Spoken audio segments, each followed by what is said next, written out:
You may have noticed that colored pencil can appear a little grainy. This is because of the texture of the paper and the pigment of the pencil not getting all the way through all the tooth of the paper. But there is a solution for this. So today we're going to test 3 different blending methods. First, we have the convenience method, and that's the Prismacolor Premier Colorless Blender. Next, we have the household hack, which is 70% or 91% isopropyl alcohol, and I'm going to be using 91% because that's what I had on hand. And then finally, we're going to be testing the artist standard, which is Gamsol, and it's by the brand Gamblin. There are a few things to keep in mind with all 3 of these methods. First, you want to make sure to blend from light to dark so you don't muddy your colors. Also, make sure you have built up enough layers of pigment to be able to move the color around. For this demonstration, I'm using a mixed media paper by Master's Touch. So let's dive right in. First up is the Prismacolor Blender.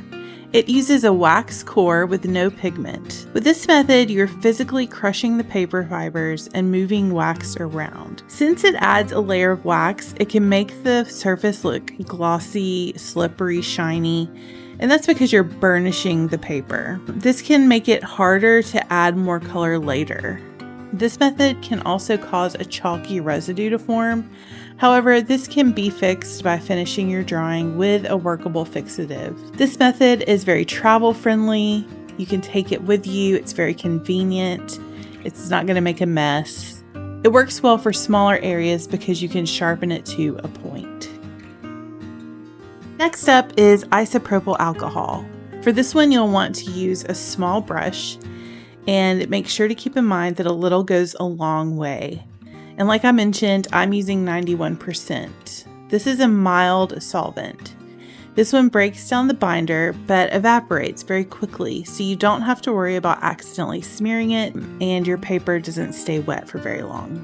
I barely dip the brush in the liquid and then I immediately blot it on a paper towel a couple of times.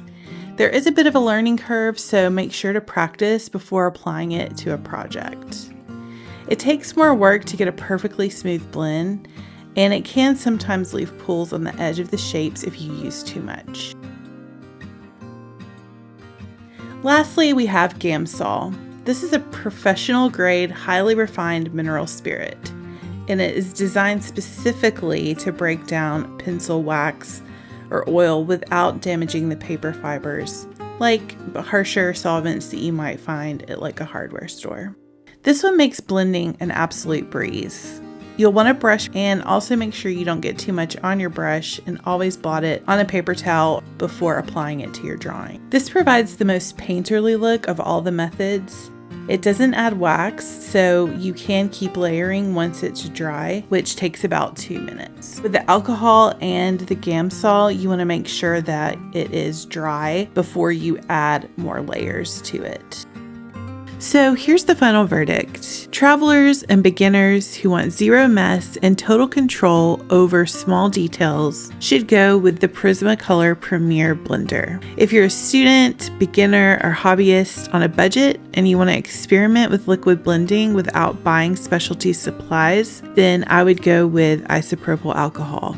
And finally, if you are a serious artist who wants the smoothest possible gradients and the ability to add multiple layers as well as keeping everything archival, then I would go with Gamsol. My personal pick for most situations is Gamsol. It really does a great job. However, I do still use the Prismacolor Blender for certain parts of the drawing, especially for small, tighter areas that I need more precision in.